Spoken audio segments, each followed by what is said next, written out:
पिछले कुछ दिनों तो पाकिस्तान ते अफगानिस्तान के दरमियान कोई कशीदगी जिहड़ी है ना वधी पई है और वो इन्नी वध चुकी है कि उन्हें खिते दे अमन नूं हिला के रख दिता है। पाकिस्तान की तरफों कीते जान वाले टारगेटेड ऑपरेशंस तो बाद अफगान तालिबान और भारतीय मीडिया ने एक मुनज़्ज़म मुहिम के जरिए पाकिस्तान के खिलाफ झूठे बेबुनियाद प्रोपेगेंडे का आगाज भी कर दिता है। सोशल मीडिया के उत्ते फेक वीडियोज जिहड़ियां कि AI तो बनाई गई तस्वीरां ते झूठे बयानात होंदे ने उन्हां दा एक सोशल मीडिया के उत्ते सैलाब आ गया। वैसे अफगानिस्तान तो इन्हें जोगा है नहीं, ये सारा कुछ पिछों उधरों इंडिया तो आ रहा है। बहरहाल ग्रुप ने इन वीडियोस नूं जाली करार देंदे हुए वाजे ये भी कीता कि बाबा जी ये सिर्फ महज प्रोपेगेंडा ही है, होर कुछ। और ये पहला मौका नहीं है कि भारत ने अफगानिस्तान के मोढे ते रख के बंदूक चलाई है, पाकिस्तान ते निशाना लाने की कोशिश की।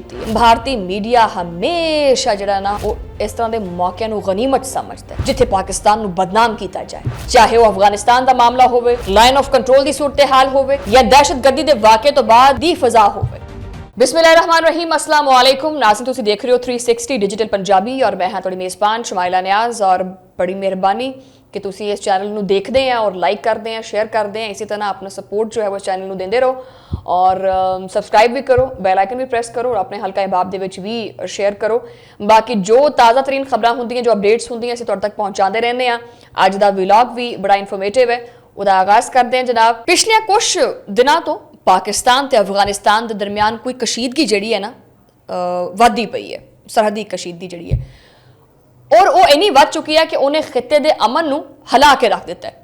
पाकिस्तान की तरफों कीते जान वाले टारगेटेड ऑपरेशंस तो बाद अफगान तालिबान और भारतीय मीडिया ने एक मुनज़्ज़म मुहिम के जरिए पाकिस्तान के खिलाफ झूठे बेबुनियाद प्रोपेगेंडे का आगाज भी कर दिता है।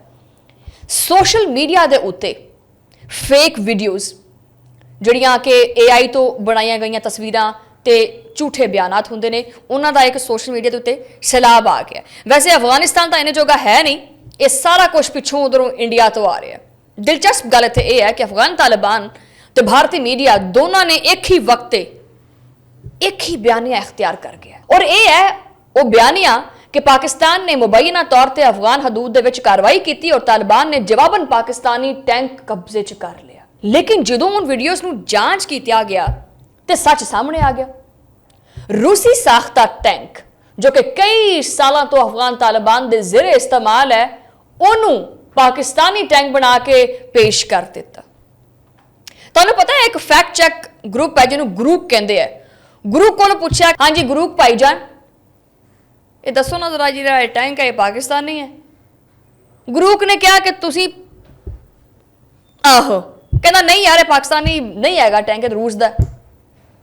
उन्हें 4-5 गालां भी कढ़ियां सी, वैसे मैं दस नहीं सकती। बहरहाल ग्रुप ने इन वीडियोस नूं जाली करार देंदे हुए वाजे ये भी कीता कि बाबा जी ये सिर्फ महज प्रोपेगेंडा ही है, होर कुछ नहीं। इस तरह अफगान तालिबान के तर्जुमान ज़बीहुल्लाह मुजाहिद ने एक्स के उत्ते एक वीडियो जारी की जिहदे विच यह दावा किया गया कि तालिबान ने दोस्ती गेट तबाह कर दिता। भारतीय मीडिया ने फौरन इस वीडियो नूं चुकिया ते कांड जांड की और इस तरह पेश किया कि जिवें पाकिस्तानी हदूद दे विच तां तबाही फिर गई है, मरिया मेट हो गया सारा कुछ।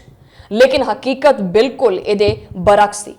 दोस्ती गेट की जिहड़ी अफगान साइड है, तालिबान ने खुद साख्ता एक धमाका किया जिहदे विच ये सारी चीज़ां होईयां, जबकि पाकिस्तानी साइड वाला जिहड़ा गेट है वह मुकम्मल तौर पर सलामत है।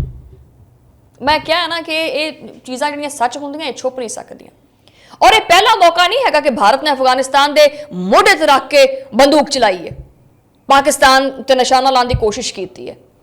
भारतीय मीडिया हमेशा जिहड़ा ना वो इस तरह के मौके नूं गनीमत समझता है जिथे पाकिस्तान नूं बदनाम किया जाए, चाहे वह अफगानिस्तान का मामला होवे, लाइन ऑफ कंट्रोल की सूरत हाल होवे या दहशतगर्दी के वाक़े तो बाद दी फजा होवे।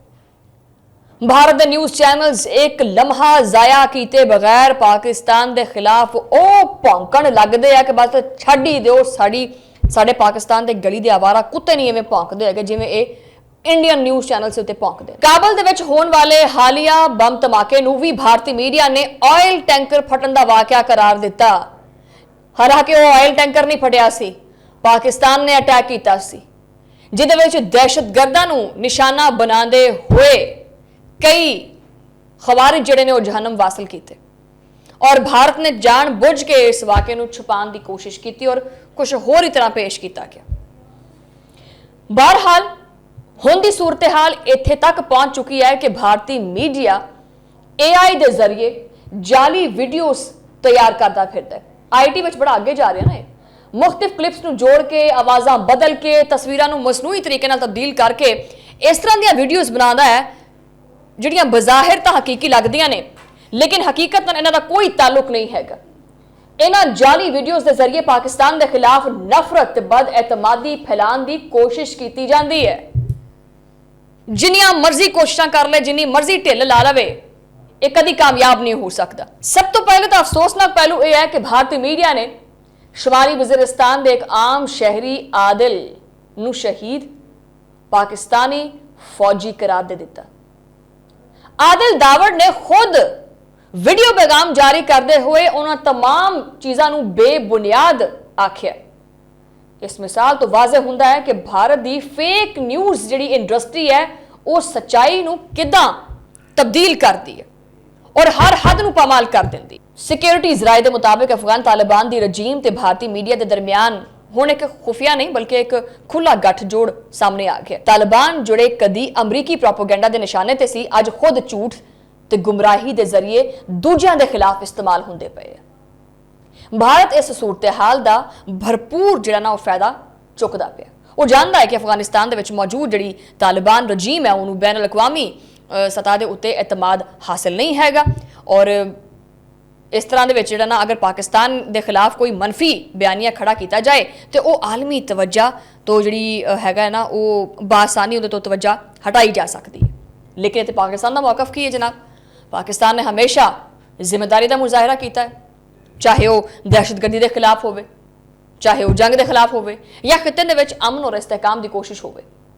पाकिस्तान ने अपने हिस्से का किरदार अदा किया है, लेकिन जदों ये पड़ोसी मुल्क या पड़ोसी ममालिक झूठ, फेक न्यूज़ और AI के जरिए प्रोपोगेंडा मुहिम चलाते हैं तो वह सिर्फ पाकिस्तान के खिलाफ नहीं बल्कि एक पूरे खिते के अमन के खिलाफ एक साजिश होती है और इन्हां दियां सारियां साजिशां हौली हौली दम तोड़ जाणगियां। ये वक्त है कि दुनिया AI फेक न्यूज़ के जरिए जिहड़ा ना वो नए जिहड़े होशी हथकंडे ने इन्हां नूं जरा संजीदगी नाल लवे, ठीक है, और झूठ जिहड़ा है वो पहले उनकी तस्दीक होवे वीडियोज़ की, उस तो बाद ये वैसे भी जो सोशल मीडिया यूज़ करने वाले जिन्हें भी लोग उन्होंने चाहिए है कि वो हर खबर की तस्दीक भी करन, ठीक है। इस तरह खाम खां च अगे नहीं भेजनियाँ चाहिए और पाकिस्तानी अवाम को भी ये चाहिए है कि वो इस तरह के प्रोपोगेंडे तो बिल्कुल मुतासर ना होवे। उन्होंने भी चंगी तरह पता है कि फेक वीडियोज़ किस तरह एडिट होंदियां ने, किस तरह बनदियां ने और कितनियां गुमराहकुन होंदियां ने। तो खबरां जरूरी नहीं होंदा कि जिहड़ी खबर सोशल मीडिया पर होवे वो सच्ची ही होवे। और वैसे भी सच की जिहड़ी है ना सब तो बड़ी ताकत यही है कि वक्त आन ते जदों भी वक्त आंदा है, झूठ भावें सारा साल चलता रहे, जो सच का टाइम आंदा है वो भावें एक दिन च सामने आ जाए। सच कभी लुक नहीं सकता, सच हमेशा सामने आ जाता। बहरहाल इत्थों हुण तुसीं मैनूं दिओ इजाजत, मुलाकात होएगी हुण अगले वीलॉग दे विच, उदों लई अल्लाह ने के पान।